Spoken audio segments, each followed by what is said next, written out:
Yum, yum. It's time for a tasty and refreshing snack.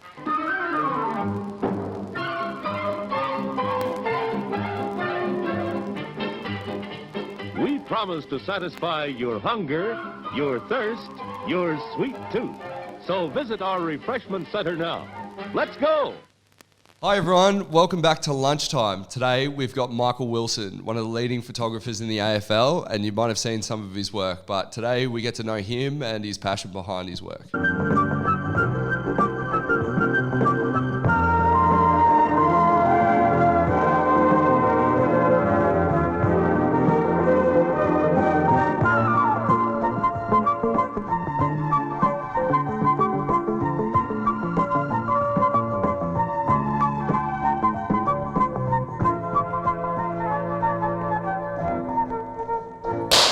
Perfect.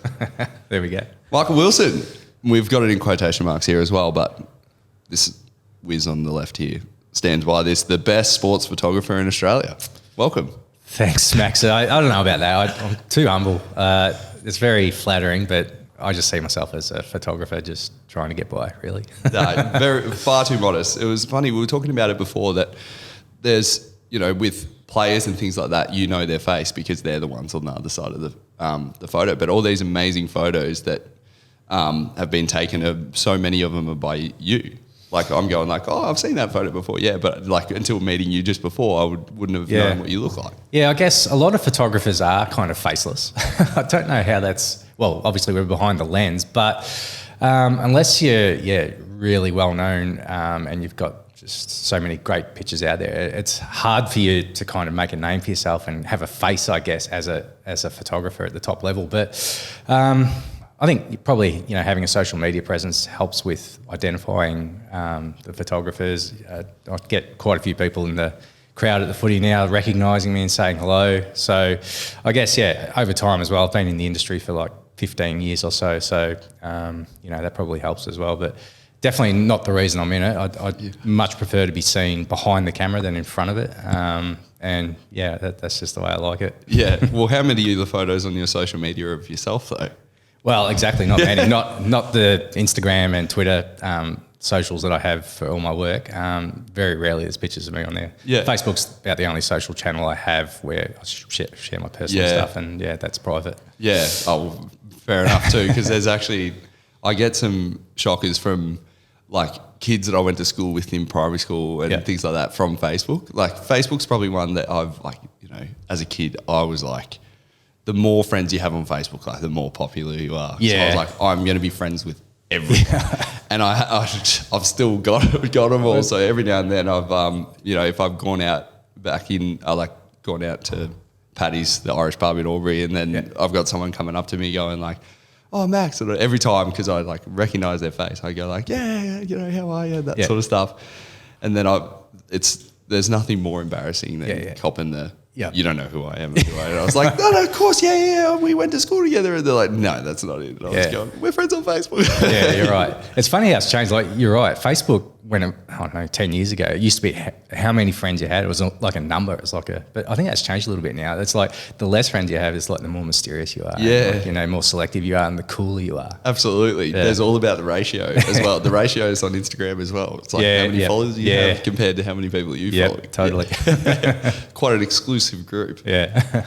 I wanted to start off by getting to know sort of how you got to this point. So growing up in Swan Hill, can you give us a bit of a rundown on that? Yeah, so I'm a Mallee boy, grew up in Swan Hill, played football at the Lake Boga Football Club pretty much most of my life up there. So like most small country towns in Victoria, you know, the whole community just revolves around football. So it was a huge part of my life growing up. I think that's where I got my appreciation and love for the game.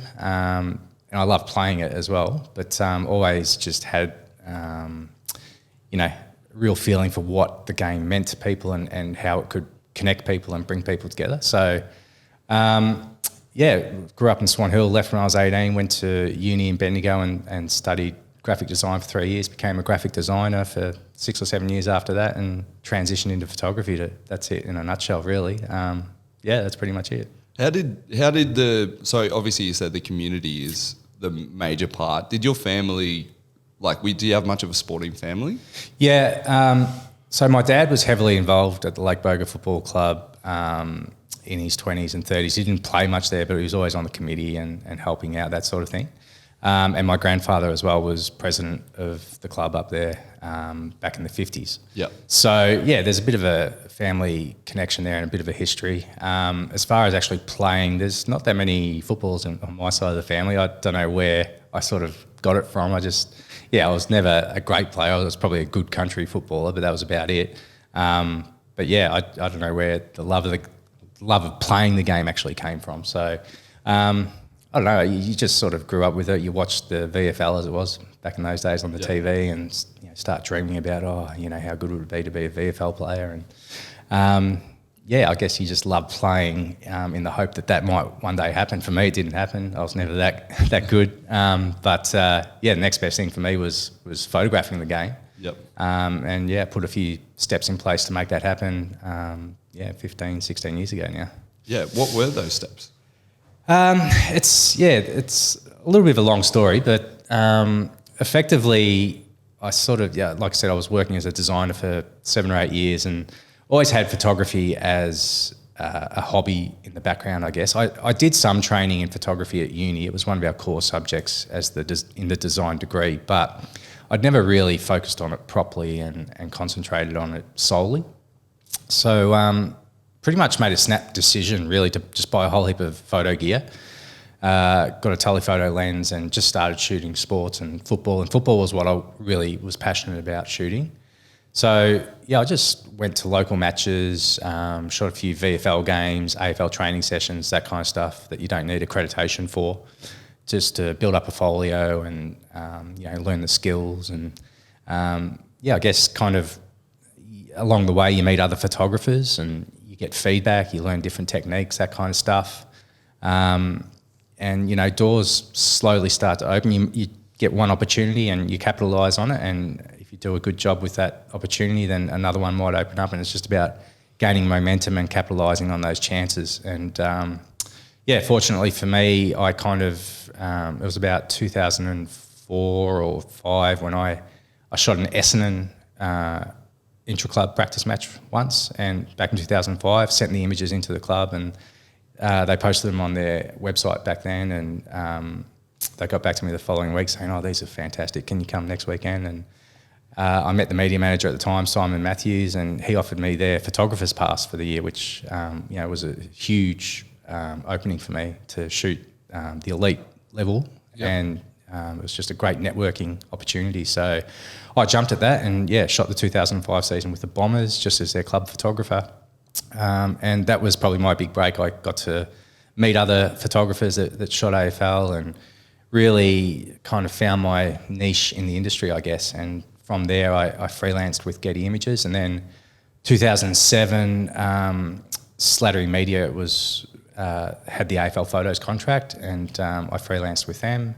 And then in 2008, I was offered a full-time position at Slattery Media, and in about 2013, AFL Photos came into the AFL, and I've been there ever since. So, I guess like I said, it's a long story, and everyone's path is different. Like you could speak to another photographer at the AFL this weekend, and they'll have a completely different story to how they got to where they are. There's no right or wrong, and it's one of the things I tell a lot of up-and-comers, that, how do I do this, or how do I get to where you are? And I honestly don't have a right answer for them. There's no right or wrong way of going about it. It's just finding your path and following it, I guess. It sort of feels like the way that sort of set you aside from everyone else is the sort of passion behind it.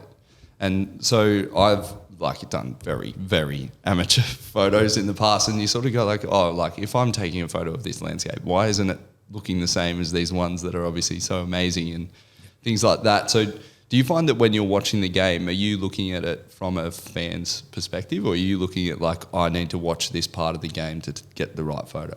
I don't think I'm looking at it through a fan's lens as such. It's weird. You're almost just shooting contest to contest, especially when you're using the telephoto lens, you're kind of so zoomed in. Sorry, is the telephoto, is that the big one? That's the big one, yeah. It's about that big, the 600 millimetre. You kind of, all you can see really is kind of just around the ball. So you lose a sense for the other elements outside of what's happening right at the contest. And yeah, you're pretty much focused. If you're shooting with a real editorial mindset, you are just focused on every contest, keeping an eye out for anyone that's, could be coming in for a high tackle or, just anything that's going to make a great picture, but also tell the story of the game as well. So it's only probably, I guess, when there's a break in play or, quarter time, half time, that sort of stuff, you take your head out of the camera and you sort of reset a little bit and get a feel for, the atmosphere and that kind of stuff. And it's almost like you kind of got tunnel vision on just the contest happening in front of you when you're shooting the match. So I was going to ask, like, do you find that you get to half time and you're like, I have no idea how this game is being won and who's dominating? Absolutely. I quite often find myself looking up at the scoreboard halfway through a quarter or at half time thinking, whoa, I can't believe Collingwood's kicked that many goals. They're that far in front. Like, I thought it was closer than that. You're just so consumed in just each contest. And outside of having your head in the camera, you've got your head in the laptop next to you as well. So you're just so focused on cropping, captioning, and sending those pictures out as quick as possible that you just lose track of the momentum of the game sometimes. It's so funny that you say that as well, because from the perspective of a player, I was sort of giggling because sometimes I'm there going like, what the fuck is going on? How are we 6 goals down? Yeah, probably a similar feeling. Yeah. And one more thing though as well, like, so I don't know which team you support, but does it suck a bit sometimes? Like, so if you're a Collingwood man or whatever, to be watching, to be photographing all these Collingwood games, but not actually be able to watch them. Yeah. Wait, who do you support? I was about to say, I think you boys know I'm a Collingwood man. We called it before. Yeah. Because I was like scrolling, like for example, I was looking at your Instagram and I was like, there's an awful lot of pies. Yeah. No, I am a Collingwood man. I make a real effort to not get emotionally involved when I'm shooting a match and Collingwood's playing. I think it's a really easy trap to fall into, to get so passionate and emotive about a game that, your concentration levels are potentially going to wane if you're just, riding every bump with the players, hoping the umpire's call goes your way, hoping a goal goes through, whatever. And you just need every ounce of concentration when you're shooting a match. So, yeah, I mean, I do love to see Collingwood win and love to, see the club do well. But, yeah, I try to draw a line. But having said that, 2018, Dom Shee kicked that goal right in front of me, and that actually really stung. Yeah. Like, I got great pictures of the actual kick and the moment, and they're some of the best pictures I have. But, yeah, just from a Collingwood supporter's perspective, I just wished he hadn't have marked it right in front of me and kicked it right in front of me. Like, if he could have been at the other side of the ground, I would have been, it would have hurt less. But So you just saw your photos in the paper? yeah. One of the photos got used for like the AFL marketing campaign the next year. I just saw it everywhere. I'm like, that just makes it hurt all the time. Yeah. Every time I saw it. I was thinking about this, and it's normally when you're playing on the ground, I don't think about, like, you don't have time to think about who's watching or like who's taking a photo, things like that. It's only when there's a lull or when something's happened that you go like, oh crap, would there have been a photo? Almost like if there's an incident, you're like, oh shit, I hope I didn't catch that behind the scenes sort of thing. A couple of weeks ago when I got the head knock, it was terrible because I knew straight away that I was concussed, and then my emotions were all over the place. And I knew straight away, because I couldn't control my emotions, I was crying. And then I was like, oh no, they're going to have me on camera. So I'm like trying to find a towel while I'm also going like, trying to put one foot in front of the other sort of thing. And I remember I was in the paper the next day as well because I had my hands on my head and I look a wreck. Yep. I have often wondered that actually, Max, if players are aware of photography. I know obviously every moment's being filmed by the broadcaster, but are players aware of photographers at the matches? Like, I sometimes, I don't know if it's a coincidence, I sometimes get pictures where the players are looking straight down the barrel at me, like an action shot, and it's like when they're not under any pressure or anything like that. And Yeah. I wonder if he noticed me there. Well, I can't speak on behalf of anyone else because I'd never have enough time with the ball to look around for cameras. So maybe if, you're a real silky player or something, they might be looking around. But I'm just like panic stations, give the ball to someone else. Yeah, okay. But I'm sure there would be.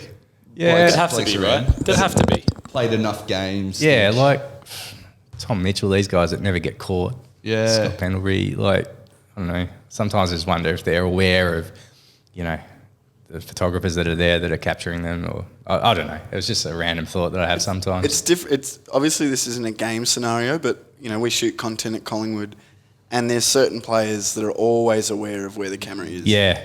Very different at training, Totally. I think. Yeah. Because I was one of those guys. Yeah, where I could be Lynchy. like, Jim.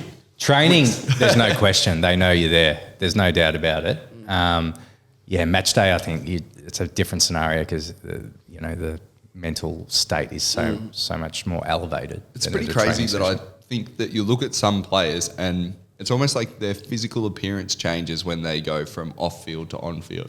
A great example that I can have is Mitch Lewis for Hawthorn. Off the field, like smiles, real bubbly, like a really, really incredibly nice guy. And then on the field, it's just like bang, game face and really serious. So there was one time that he kicked a goal and our celebration was going to be the Tim Duncan, I can't remember who he did it with, but like you just look at each other and it's like no expression, handshake. I haven't seen it anywhere, but I get fully burned by him. Like going up for the handshake and he's like deadpan, just sort of like walks straight past me. And I was, I'm going to keep an eye out for this next match. Yeah, so that was it. Can we get one of those? The fresh air. I was fully out like this. I'm deadpan and just waiting for him, and he's just brushed past me, and I'm like, running back to the middle. Yeah, I know what you mean. Some guys do have I think white line fever still is a thing. 100%. It's not as bad as what it used to be. Like, the game's changed so much. 15 years ago when I first started, not one player would smile as they were running out into the ground. It would be frowned upon. It was, now, I think Richmond probably changed the mould. They were having fun, their whole premiership era, which might still be going. But I don't know, I think they changed the face of it a little bit. Like, just have fun with your football. You see, Dylan Grimes running out with a smile on his face, they're having a joke as they're running out. I dare say 15 years ago, like the coach would have pulled you up for having a smile on your face. Right? 100%. Yeah, it's funny. But I think the whole sort of culture around AFL clubs has changed in that way. Without doubt. That it's, not so much of like, more is more, because I think it's sort of been proven along the time that so many people come and go out of the AFL and, some people that are the blokes who's like, I need to do 1,000 touches a day to know that I'm ready. Yep. It's completely different to someone else who's like, I need to get my head right, do what I need to do, but then downtime is what I need to, not burn myself out. Yep. I feel like in a way I'm definitely one of those people that it's going like, if I just watch, hours upon hours of clips of opposition and watching them, it's almost like a highlight reel of them. And I'm going like, oh my God, like they're the best player ever. And I'm coming up against them. Like, so I just really need to take what I need to take out of them and then focus on myself. Yep. I'm just trying to think, sorry. Going forward to what are some of the biggest matches that you find that you're most excited for? Probably your marquee matches, like Anzac Day is always massive. Queen's birthday coming up. It's always a highlight on the calendar. Grand final, I don't get that excited about, to be honest, because we've got the biggest commercial brief ever to cover on grand final day, and half my week is spent allocating who's doing what on grand final day. So I'm kind of happy when that grand final day just sort of comes and goes. What are the sort of rules and parameters around what you can and can't shoot? On grand final day? Or just all the above? Because when you said like a briefing, I'm like, what do you mean? Yeah, well, we get photographic briefs each match. So, basically AFL Photos services all 18 clubs as well as the AFL's commercial team and social team, editorial team, and corporate partners of the AFL as well. So, for example, we might get a request from Toyota to get a picture of Scott Pendlebury kicking the ball in front of the Toyota's LED at the weekend, that sort of stuff. So we get photographic briefs like that for every match, but for the grand final, it's like on steroids. It's like a 20-page document. We've got like 15 photographers. And I'm managing it, and it's does my head in because it's the biggest match of the year, and I would rather just come into it relaxed, giving myself my best chance to get the best photos. But there's a lot of worry about who's doing what at 2:15 p.m. or what's this activation's happening at half time. Who's on that? But anyway, some of my favourite matches to shoot are like the Amy Community Series games. I love getting out to the bush. A couple of weeks ago, I was up in Darwin for Hawthorn and the Gold Coast, and it's always a great game to shoot up at TI over there. I don't know. It's funny. You can just get a random game kind of in Tassie or Canberra where there's not that much footy, and it'll become an epic encounter, and you just wrapped that you were there and able to get some great pictures. So I would say probably your marquee matches. Prelim finals are always good as well. Yeah. For me, they're probably the best, like the purest football games of the year. Yeah. But really any game is a great game to shoot. I'm fortunate enough to be able to be in a position to do it as a job, and each game I shoot, I don't take it for granted. I realise I'm in a pretty privileged position to be covering the match photographically. So any game's a good game, Max. Yeah. I've been curious about this actually because you've done it for so long and you've worked at countless AFL games, most of which I assume at the MCG. So as a photographer, you're shooting in the same environment, with similar lighting happening in each stadium and whatever. So what do you do to make it sort of stay interesting week to week? Yeah, that's a really good question. Well, you would have noticed the MCG and Marvel have actually upgraded their lighting. They have that sort of flickering light during goals now, which has actually sort of opened up a few avenues to get creative for goal celebrations now.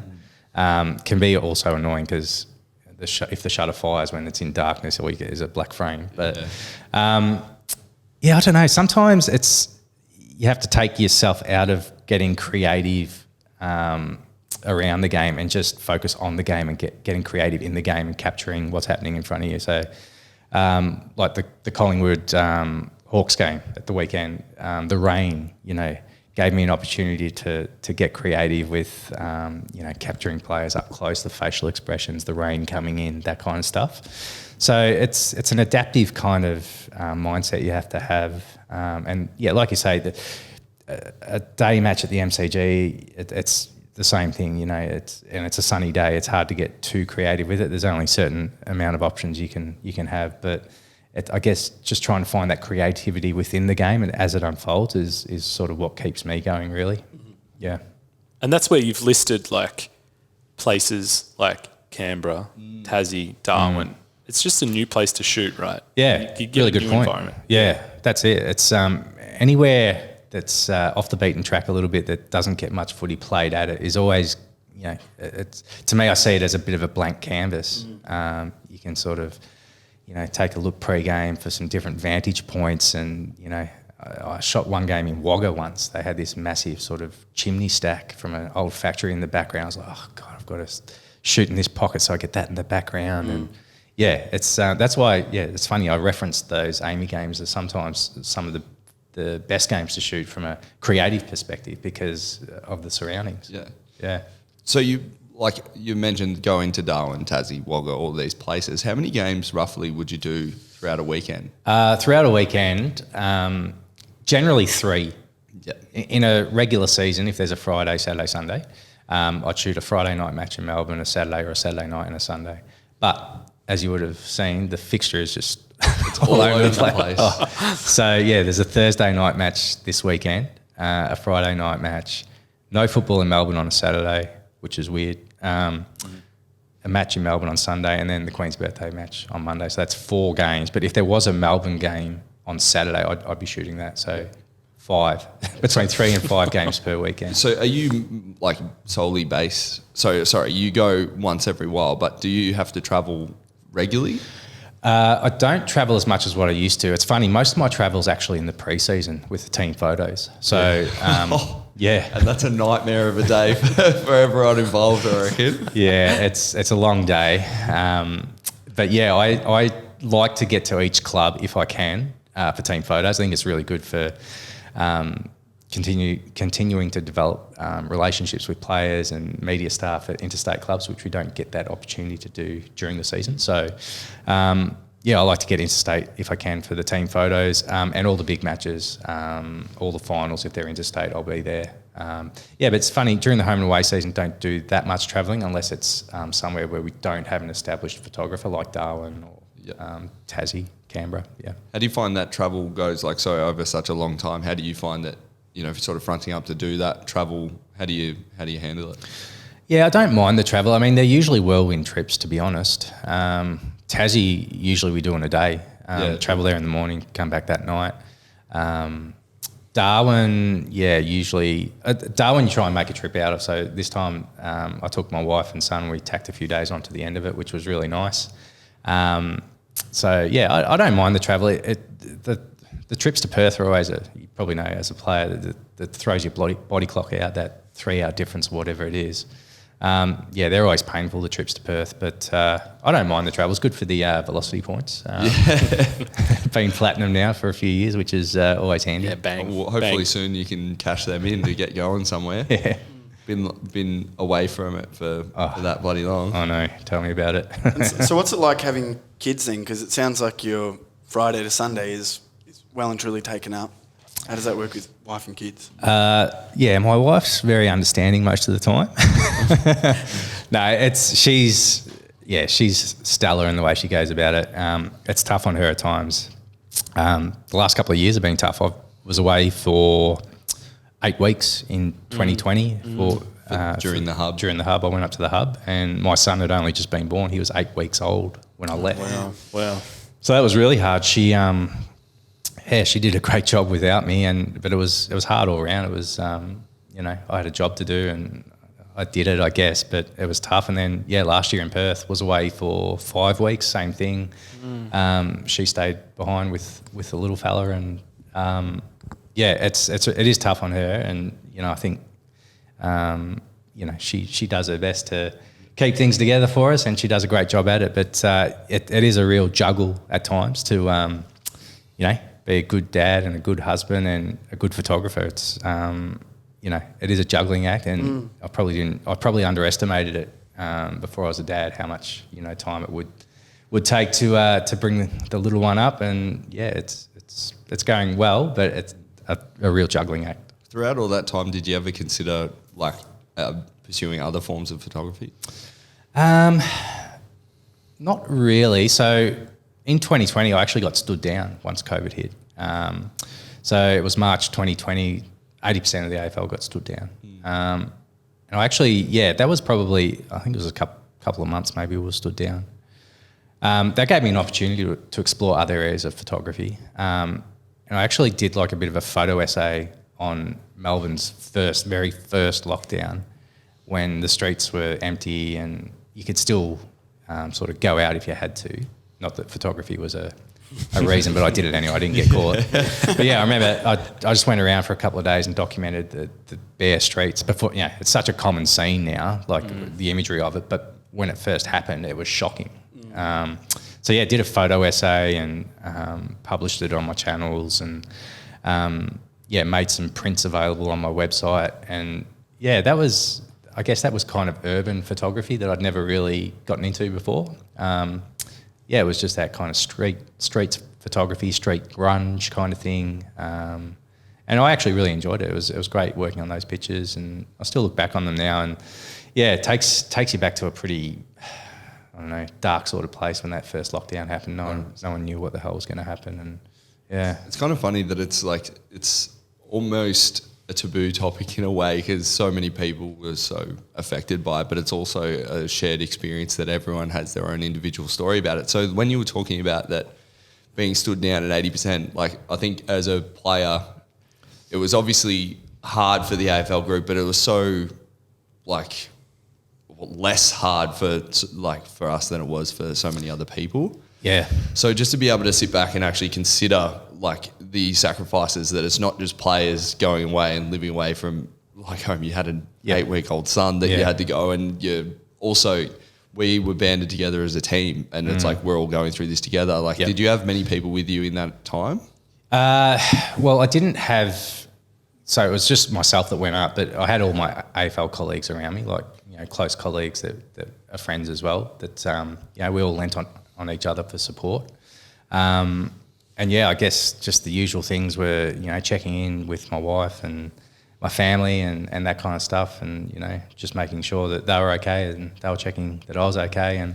But yeah, everyone had their own story during that first hub experience as well. Like, some people at the AFL had sick parents and lots of family issues, and my story was, my son had just been born, but there were people that had far more dire circumstances that they had to sort of leave behind just to get the season done, really. Yeah. Yeah.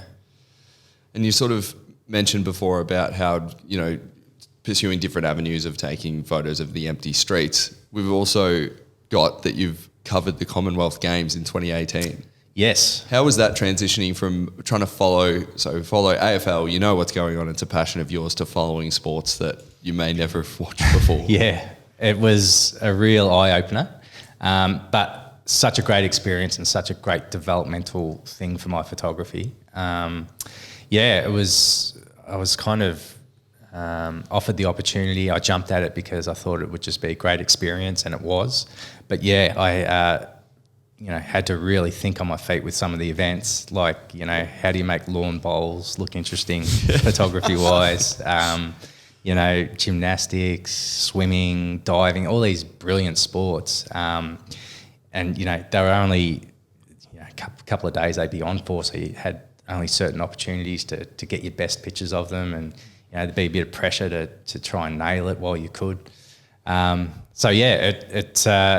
It was a month of just real learnings, and I got some pictures I'm really happy with. But yeah, it was just funny rocking up to a venue, trying to work out the rules for something, or whatever sport it was, working out the rules and working out where was going to be the best place to sit.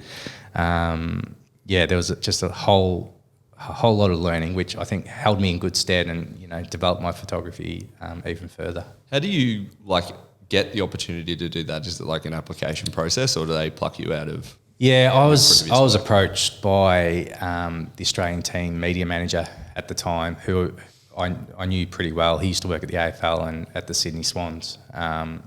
He approached me, and we sort of bandied around the idea of how it might work, and that's kind of how it came about. Yeah, it wasn't. I don't think it's that kind of position that you just advertise. It's probably something you just sort of know the right person for it, and you approach them, and that's kind of how it unfolded. Yeah. Well, was there, when you were at the games, was there any photographers that you knew of that were there that you were like, wow, that's cool, or not really? Because I imagine the teams like you, there'd be photographers that are travelling from the US, from Europe. Was there anyone there that you were like, oh, that's pretty cool, or not really? A lot of the Australian photographers that were there that I really rate, I already sort of knew. Yeah. I didn't really... I can't remember there being too many other international photographers, because, to be honest, my knowledge of photographers isn't that broad outside of the AFL. It's probably very small-minded of me, but... Well, back to the original, the faceless photographers. Yeah, exactly. That's what I'm getting. I know like some of the big names, like there's Al Ballo and Donald Morali, these guys that are, elite photographers for Getty Images in America. But as far as kind of, your specialist swimming photographer from the UK, or your athletics photographer from Canada, like I probably wouldn't even know who they are, but I know all the guns in Australia, and, they're all friends of mine that I already knew. So, yeah. What about on the flip side? Were there any athletes that you had anything to do with that made a lasting impact? Yeah, there was... it was hard because the athletes were in the village, which we couldn't sort of access that very easily at the time. So, the swimming team, I remember having a shoot with the swimming team, Kyle Chalmers and Mac Horton and a few other guys that, got to know not that well, but during that shoot, I remember them being very friendly and very interactive with how the photos were going to look, and they were always interested in what was, how they were shaping up behind the camera and that kind of stuff. So, that's I remember that swim shoot really well. Oh no, it's going back a few years now. It's 2018. What was it? 4 years ago. Let me think.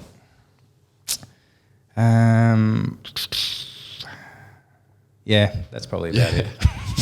Well, another question just popped to my mind, actually. Yep. Is there any times that you've been watching some form of sport, it can be any sort of sport, that you've captured something that might have been, like, say, an injury or something like that, and you're capturing the pure, raw emotion of someone? Is there any that sort of stuck with you?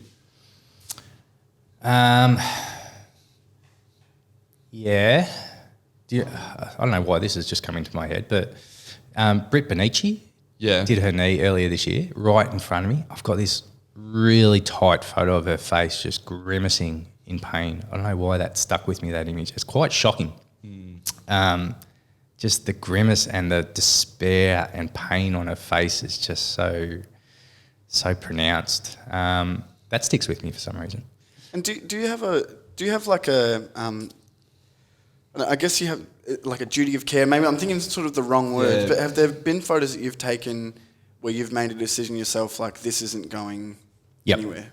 Yeah, there has, and there's been pictures that I haven't taken. I've mentioned this story before, but in 2015, I was at Hawthorn. They commissioned me to capture their grand final week, so I spent the week out at Waverley, access all areas basically, and Billy Hartung had just been told he wasn't in the grand final side on the Thursday.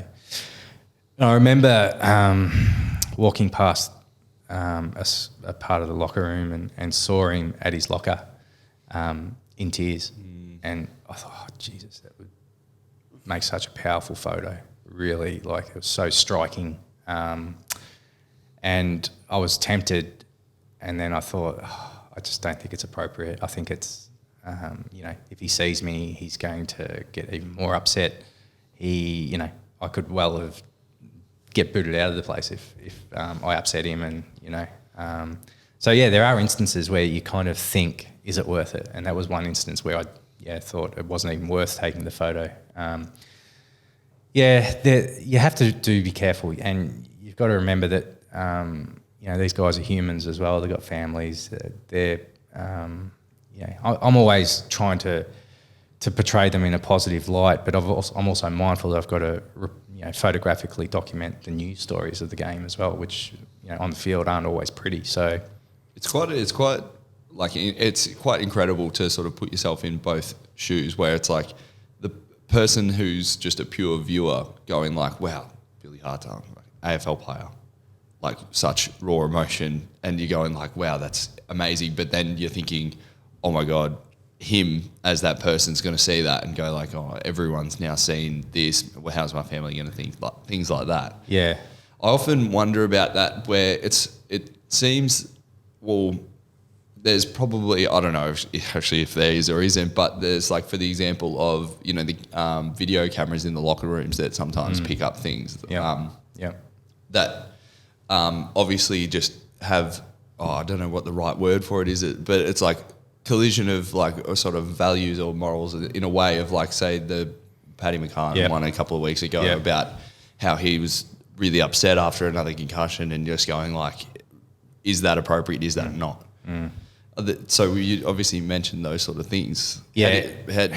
Is there sometimes where you're like, oh, but... Yeah, it's a constant dilemma. I guess video is a little bit different in that, in the change rooms there, that, it's live as well. And TV have got to really document every little aspect of the game. I'm just trying to think, photography-wise, there have been instances, I can't recall any off the top of my head, where I've decided to not publish a picture that I've taken, either because I think it's not in the best interests of the player involved, or it's not, not a newsy enough picture or something like that. Unless it's just, from a photography point of view, it's a great image to look at. I don't know. It's something I'm wary of, and you do battle occasionally. Yep. Mm-hmm. We asked prior to you coming on here about some of your favourite photos that we've brought with us, and we're going to put this out to our viewers listening at home. We're going to put this out on YouTube later so you can view the photos that he's talking about. But if you could just give us a little walkthrough about like why these photos you think are your favourites or what they sort of mean to you. Yep.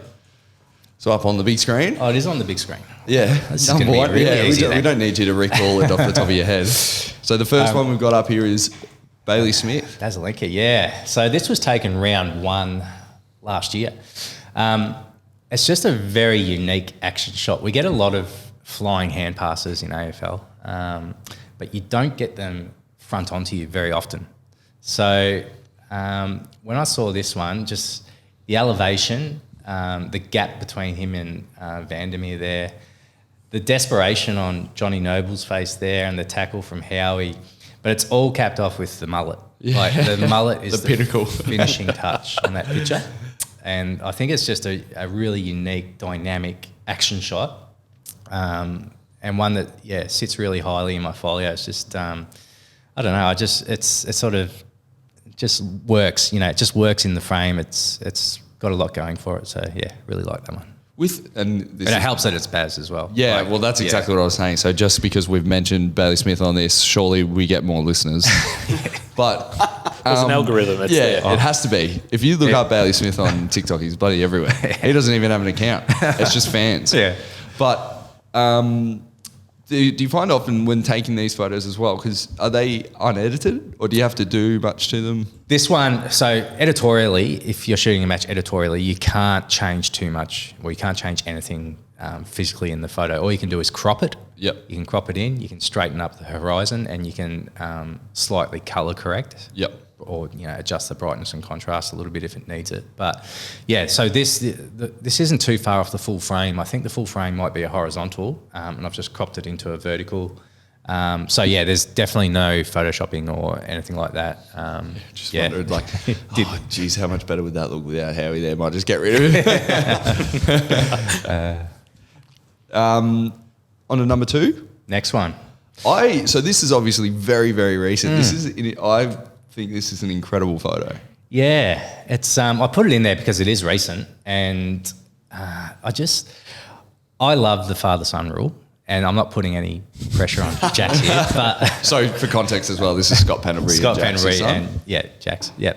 I think it's one of the best parts of our game. But I just love the family aspect that the game provides as well. So this was just at the top of the race after the game on Sunday. I found out Scotty was telling him that he could go up and have a kick with him after the game or something on the ground. I thought when I saw it, I was like, I'm wondering if he's asking about the Macca's kick-to-kick, why it's been cancelled, because it was meant to be, but it rained. But yeah, I think pictures like this, they get better with age.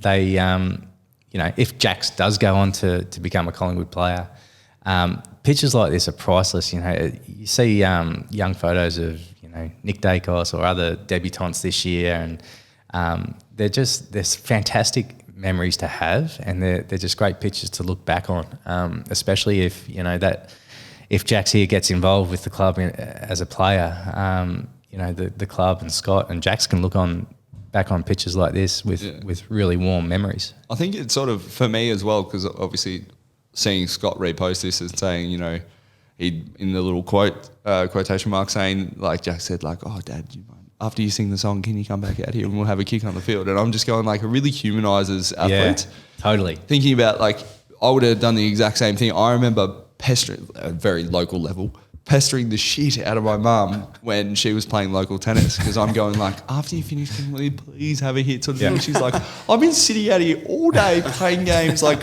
but it's like, yes, okay, I'll come have a hit. And you're like, oh, yeah, thanks, Mum. Like, Scott is a legend of the game, but he's still just a dad. Exactly. I personally think that's a very, very powerful photo. Yeah. There's a funny moment that Wiz had with Pendles and Jax recently, where Pendles was walking back to the club after the game, and fans are getting him to sign these like mini footballs.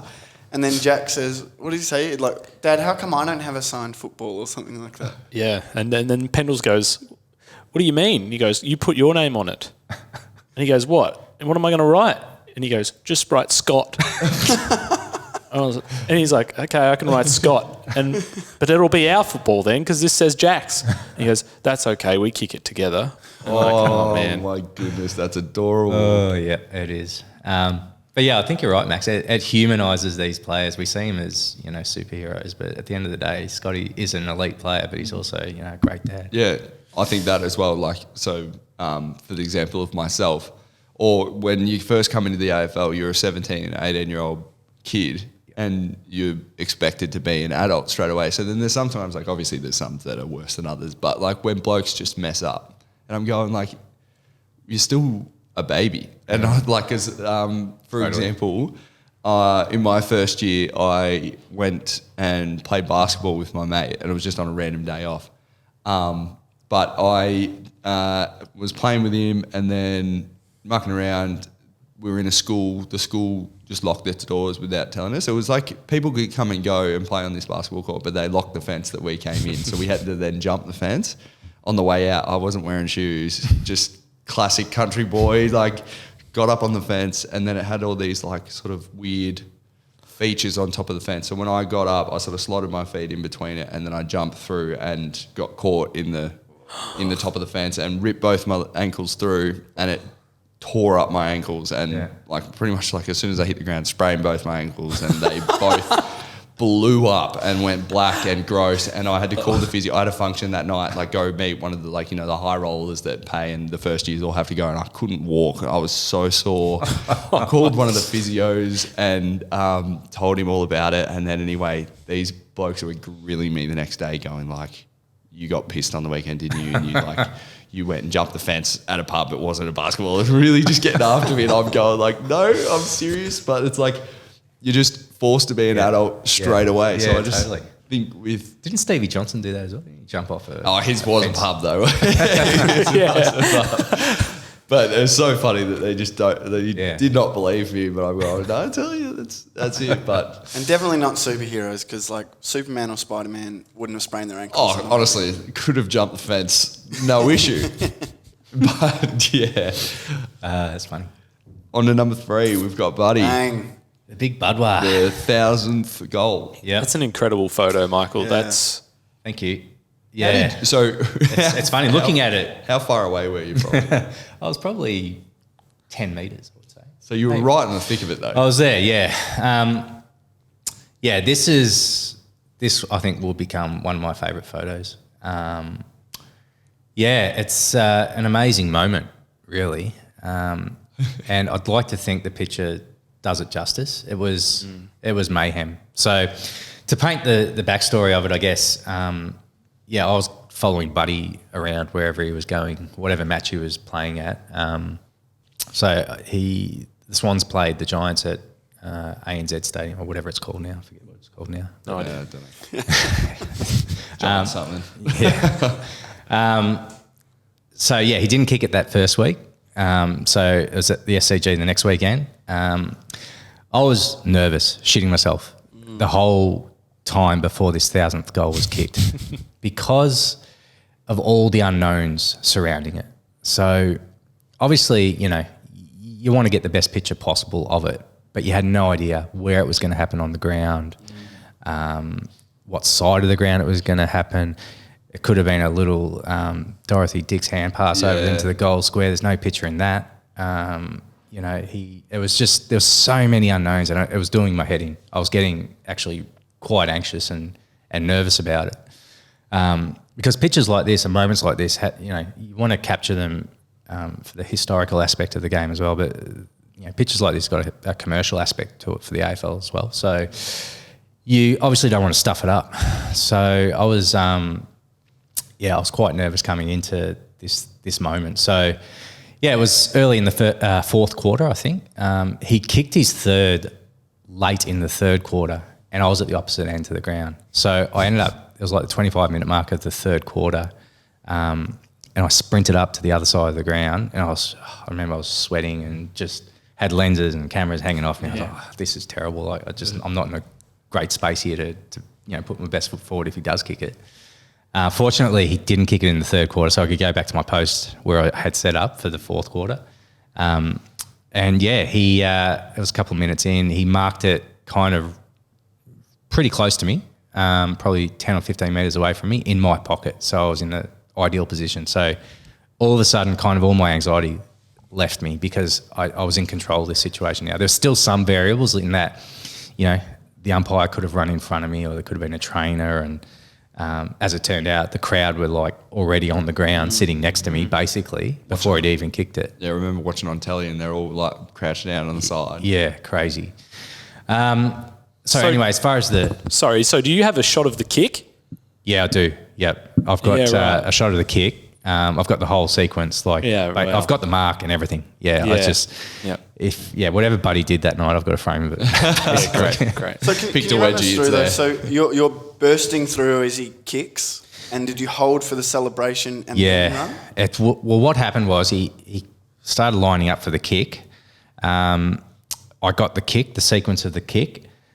As it turned out, he went to celebrate in towards the centre of the ground. So he's back to me. So that didn't really make for a great picture. Yep. And that's when I decided, okay, that's it. I've got the kick. I'm running out there. I'm just going to get out there as quick as I can, see how close I can get to him, and I had no expectation as to what this might look like.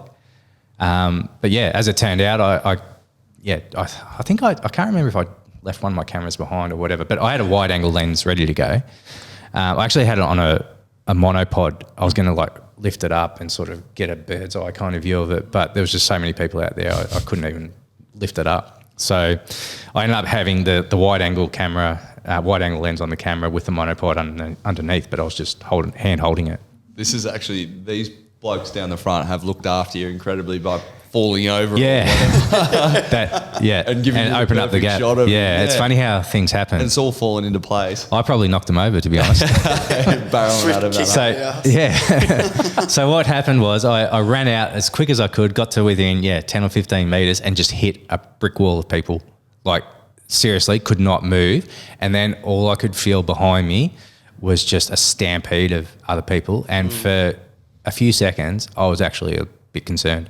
I thought this is going to go really pear-shaped. I couldn't move. Yeah. I couldn't move. People can suffocate in big crowds or get trampled. And there were kids out there and everything. Yeah. It was scary for a while. And I guess as it, I may well have knocked these guys over. I'm not sure because the pressure coming behind me was full on. Anyway, once it kind of found its spot a little bit, you could find a tiny bit of space to move your arms. I just, threw the camera up above my head, held the shutter down and just hoped for the best. I held it up there for about 10 seconds, maybe fired off like 30 frames, had a quick look on the back of the camera as to what I had, saw this picture, and I'm like, okay, that's me. I'm out of here. So I was only out there. Bud. I was only out there for a minute maybe. And then I made my way back through the crowd to my laptop to get these pictures out as soon as was humanly possible. The 4G signal there was overwhelmed, so that the pictures were going at like 5K per second. I'm like, hurry up. Lucky someone didn't nick your laptop. Yeah, I was thinking that when you said you dropped the camera, I'm just thinking, oh, nice, yoink. Fortunately, nothing got stolen. One of the other photographers there on the night had his telephoto lens, the big one, Max. Had his telephoto lens stood on and broken in half. Oh, no. Yep. How much did one of them set you back? 17K. Oh. Yeah, that's bad. Yeah, that hurts. But that night was kind of really reaffirming that parts of our spirit are back, right? You got 40,000 people on the ground and it was relatively, except for the exuberance of the moment, which you're talking about, it was relatively really well handled. Buddy was awesome. Yeah. Your photos and everyone's photos were just unbelievable. Totally. That's what made it. Buddy embracing it. Because if he had have been grumpy, panicked, whatever, then this could have been, it could have soured the moment a little. But just look at him. Like he's over the moon. And it just makes the picture. And it made the moment. When I was watching at home, it felt like it ended up going for too long. Yeah, it did. And I was like, I almost a bit anxious for him as well, going like, oh, this is too much. Yep. This would have to be weighing on him a bit. I played on him, well, not on him, but I played against him a couple of weeks later. Asked him about it after the game. Yeah, what did he give you? Because I was just, because he came up and he actually came up to me and he's like, mate, you've had a shocking run, haven't you? Sort of thing. And I was like, yeah, tell me about it, buddy Franklin. But anyway, he's gone, yeah, you've had a shocking run. And I was like, yeah, mate, whatever, it is what it is, sort of thing. And I just said, just as a sort of like a see you later, I was like, by the way, congratulations on the 1,000th goal. And then pretty much said, like, I was worried for you. And I was like, you handled yourself incredibly well. And he sort of said, like, yeah, I just had to embrace it for what it was. Yeah. And which was an incredible moment. And again, I was like, yeah, I appreciate that. But I would have freaked out. I reckon there was a couple of moments. If you look back on the broadcast, like, there's a couple of moments where he's just about like, okay, get me out of here. But then he he's did like, sort of like pave the way. But then there were a couple of, Swans fans that are right, let's get him out. Yeah. Bulldozing through. yeah. And so another thing with this photo is that I remember watching the vision because I love this photo. And I remember when I saw it, I just thought this is probably one of the most iconic AFL photos that I've seen. That's come about at least in my adulthood. One thing I noticed in the sort of bird's eye shot of it is that you're the only photographer that managed to get as close as you did that I could see. Yeah. Is there a bit of a rivalry, between you and say, like, Dylan Burns or someone like that? We love you, Dylan, by the way, too. You're a great So it photographer. turns out the reason they fell is there's another photographer directly in front of you that you've just smacked, and he's gone down. You in that stood on his pile. telephoto lens. I'm sorry about it. It happened to break. It must have been a fan. I don't know. I like to think we're all good mates. I think, human instinct, you want to do the best you possibly can at it. Every shoot or every photo you take. But at the end of the day, I think we all just love seeing great footy photos, no matter who takes them. It's for the good of the game, really, pictures like this. So I think there's probably, friendly rivalry, but it doesn't ever transgress into anything nasty or vindictive. There's so few photographers shooting AFL now that, you can't afford to have an attitude or anything like that. I think, we're all good mates. Get amazing shots each game anyway. Right? Exactly, and I think we've all been in the caper long enough to know that luck plays a part, and you take it when it comes. And sometimes you get unlucky, but eventually everyone gets their turn at getting great footy pictures. Funny you say that. Searched up before on AFL photos, Max Lynch. How many have you taken? Couldn't find any, but Oh, really? filthy about it. There's actually I'll go through none my archives, that you've- Max. Yeah. There'd have to be one, surely. Well, Couldn't find we it. have, because we're in the AFL, we have access to those photos. And I remember that night being like, I'm going straight to commercial photos here. I've got to see these photos. Yeah. But there's not one of Michael Wilson and Max Lynch. Okay. So that's... And what is it about me, Michael? What do you need to see You from haven't me? played many games. Yeah. All right, right. Don't hurt me like this. I'll search our internal archive at the AFL tomorrow. There's got to be something. Yeah, that's- If I find something, I'll put it on the AFL photos website. Send it through to us. we got to have that. Next time I have the ball in hand on the G, I'm just going to be looking to find this. You'll be one of those footballers. Knows I'm there. But finally, things last forever, right? Like this. Can you fathom that? Can you fathom that this photo? There's not many people that are going to kick 1,000 goals again in the AFL. Is it Never. Every chance that it's never going to happen. Exactly. So you might have, and we were looking back on like Peter McKenna's recently, and was it Dunstall, and Lockett, and these other ones. Can you fathom that something you've done might last forever, which is in some people's world almost the most important thing? I just want to be remembered for one thing in my life. No, I can't fathom it, really. Yeah.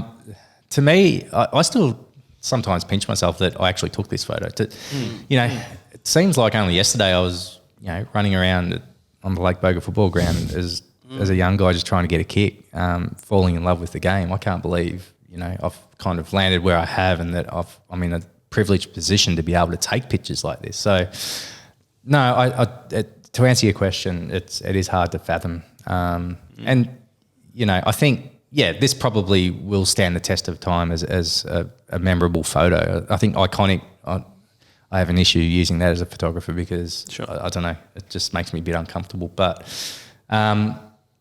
at the end of the day, I just did my best, and if this picture communicates the feeling on the night and of the moment, then that makes me really proud. It absolutely does. Yeah, I can't imagine that it doesn't at all. All right. We have Doherty. Yes, Sam Doherty and Ben Cunnington. So this was a really nice little moment that came out of nowhere, actually. Before the North Carlton game, it might have been round 6 or 7 or something like that. But obviously two great footballers that have had their challenges with cancer and have overcome testicular cancer. And it's funny that the power in a photo, you can just see how much these guys have lent on each other and how much they've kind of gotten each other through it, I guess. And it was just a random kind of. I happened to be sort of right near Cunners. I was actually talking to Cunners at the time. He was at the top of the North race during the warm up, asking how he was, and I noticed his eyes kind of flirting out over to the Carlton area, wondering what he was looking at. And yes, sure enough, Sam Doherty came up, and I was there, and they gave each other a big hug, and it's just a really simple photo, but so much meaning in it. Just a shared experience. And some things are just bigger than the game, and this is one of those things. Health is so important, and these guys have had their challenges. They've hopefully gotten over it, gotten through it, and it's just a nice moment that was captured fairly simply. Right on the boundary line at Marvel there. That's what I love about photography is that when you ask photographers what their favourite photos are, oftentimes I find that some of the simple, like it's simply framed. The lighting is just natural, you've exposed it, framed it simply. And for so many photographers, their favourite photos are just the ones that have the story behind them. Yeah, totally. And this is one of those. I think, a picture tells 1,000 words is so apt. And, I think an image like this is on that track.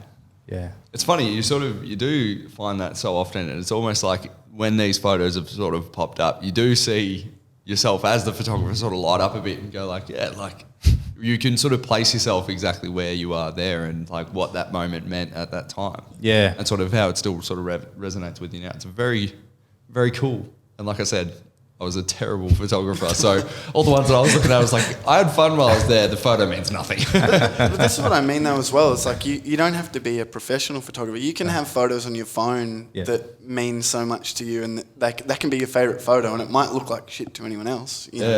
But that photo can mean the world to you, and it's such a special thing for anyone to be able to do for that reason. Well, actually, I tell a lie. I've taken one good photo in my entire life. Yeah. And it was in Scotland. Took a photo of a hairy cow. Got it tattooed on my leg. Oh, you do? And it's Brodie Myercheck's screensaver. Hey, see, that's made it. That's big time, isn't it? That's stood the test of time so far. Wowzers. Yeah. I'll show you later. Why is it Brodie's screensaver? He just likes the photo. Really? Wow. There you go. Checkers has depth. Yep. Depth. How good's that? Nice. I just saw it one day as well. He just, A hairy cow, one of those ones with the hair all the way down. Sort of thing. Massive horns, big fat fella. What kind of camera did you take it with? On your phone? No, you're a great question. No, it was an actual camera. Yeah, had a button on top, the whole works. Film? Digital? No, I did have a thing about film cameras for a little while, but then again, and I'm like, no idea what I'm doing, so I don't know how. I don't even know if I got them. Like, what do you call it? An exposure. Yeah, that's the one. Like, get it. Get it developed. That's the one. Right. Get it exposure. Yeah, that sounds right. Michael, when you started, did you have to? It wasn't film then, was it? No, it wasn't. Digital, it'd been around for maybe 6 or 7 years back in 05, 04. But it was still the quality. It was fairly basic. There's a lot of grain in pictures at high ISO and that kind of stuff. So, but at uni, as part of the design degree, we had film cameras there in a dark room and learnt the traditional way. So I have that background knowledge of the traditional way of how photography used to be, which gives me a greater appreciation for how lucky we are now with mirrorless and digital, and we've got all the exposures we want, Max. We can take as many pictures as we want and just get rid of the ones we don't. It's it's magic. For the fans out there, what camera do you use now? I've got a Canon 1DX Mark III. Canon, if you're listening, Hey, plug. It's been superseded. Well, it will be. It's probably going to be one of the last digital SLR cameras made. The R3 is the new Canon mirrorless like pro body, and it's pretty amazing. And can't wait to get my hands on one of them. And Canon. Yeah, or straight down the barrel there. Canon. We'll take one as well. Yeah, well, we'll all have one. Yep. If you're giving it away, we'll take it. Does the AFL buy your cameras, or do you work as a freelancer? Or? Yeah, no, Gil pays for them all. Oh, He's, that's yeah, it's nice. Given Given how the old ones. the old ones, we're still using them, to be honest, because we haven't updated with COVID and everything. The purse strings are a bit tight at the moment. We can't sort of afford too much more gear. So the cameras we have are probably 5 years old now. So we trade them in and get new ones. Lenses tend to age better. They tend to sort of last longer. So we haven't updated lenses for 10 years or so. But mirrorless is the way to go. It's the new technology. It's not new, but it's superseding digital SLRs in that there's no shutter and mirror in these cameras, so they're silent, which allows a lot more opportunity for better quality images, less noise, more focusing features, that kind of stuff. So I tested a production model of the R3 late last year and was blown away by how good it was. And a few guys have got them already, and I'm keen. Amazing. Yeah.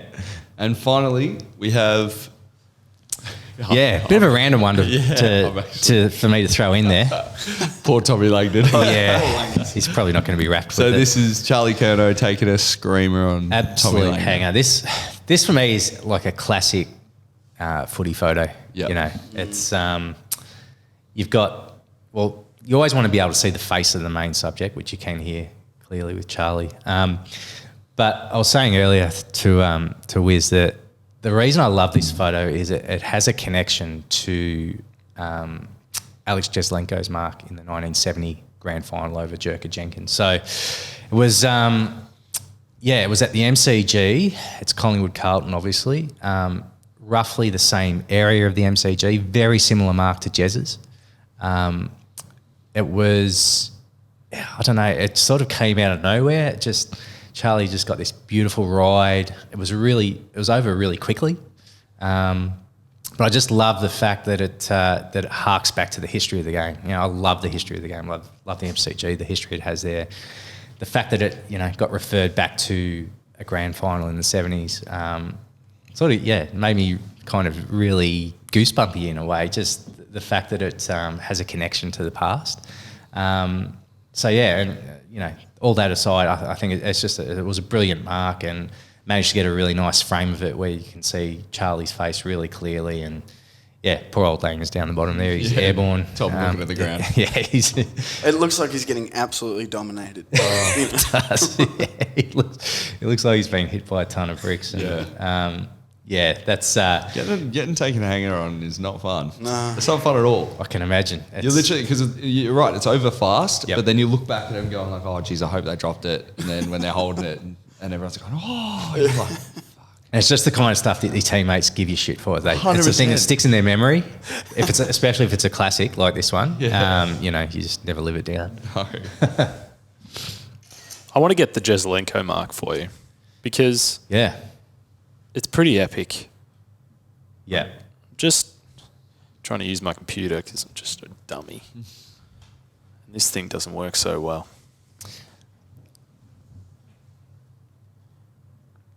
But that, Jeslenko. Different angle the photo's been taken from, obviously, but at the time when Charlie took the mark, there was a few stories about it being very similar, even down to the white shorts. It It's kind of absolutely eerie, is. like it's roughly on the same spot of the ground at the G. It's, And the way the guy's eating it, and Jazz is just again dominating him. The way he's eating. The only thing I have a problem with, and Michael is a Collingwood fan, I like the white jumper with the black stripes. The pies are black stripes do I. now.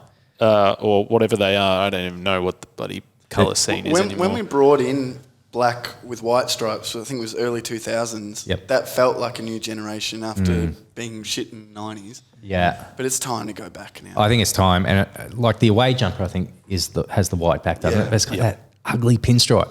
Why? Yeah. Get rid of it. Yeah. Like, just keep it simple. Like, That's right. Yeah. How can you stuff up black and white stripes? Yeah. No offence to the people at our work that are in charge of that stuff, but it's pretty basic, isn't it? Yeah. Simon Prestigiacomo, that's on you. And it's funny, actually. I think I've seen Nick Dacos in that away jumper with the white back, and it just takes you back to Peter straight away. The 35 Absolutely. on the white back. Oh, yeah. We're actually lucky enough in the hub. They're definitely not on here, but the Pies in a practice match you were a part of, and actually your photo is one that I used, Max, in reference in a meeting when I was like, we've got to bring this back. We're Nike, we're The changing. hairy cow photo. But it was them in white shorts and the away kit. Yeah, so And it good. just looked good. Well, Just looked good. Yeah, it looks good. And Lake Boga, the club I played with, are the Magpies. We've got the black and white stripes. And the grand final we won in 2003, we had the white shorts, the white away shorts. And every time I see Collingwood running out in the white strip, it takes me straight back to the Swan Hill Reserve in 2003 when we won the grand final. Do you ever get the opportunity to go back? And I guess to go back and photograph any of your old stuff? I haven't actually been back to shoot a match or anything. We have premiership reunions. We'll have our 20-year reunion next year. My parents are still living up in Swan Hill, so I do go back to visit them occasionally. They're actually moving to Ocean Grove in the next few weeks. But, I do like to go back when I can. It's tough, working weekends, finding the time to get back during the season. But it's a great town, Swan Hill. It's, it's a small country town. It's, I think a lot of people know it. You're from Albury, Max, is that right? Yeah, a bit bigger. But, it's on the river. It's the same sort of thing. If we want to be specific, I grew up in Gindra. Just 25 minutes out of Albury. And Is it? Tiny. How many people are we talking? Oh, no, I wouldn't know how many people, but there's an IGA. Do they have a football club? Gindra Bulldogs. Yeah? That's where you played? Yeah, well, I didn't play till year 10. Yeah. But that's where I played, for a couple, just 1 year. And then we moved into Albury. Yeah, okay. Who'd you play with in Albury? Tigers. Tigers. Yeah, Albury Tigers. Yeah, nice. And then he got too good. Ditched all those guys. Not really. I played Tigers, was in the thirds, could not get a game in the seniors. Really? How old were you? I was 17. 16, 17. Then Murray Bushrangers, still could not get a game in the ones. I played the whole year for the Bushies though, but I came back for 1 week, played in the twos. Kick 5. Thanks. There we go. Anyway, thanks so much for coming on. No worries, mate. It's been a pleasure. Thanks for having me. All the best for the future. Good on you, Max.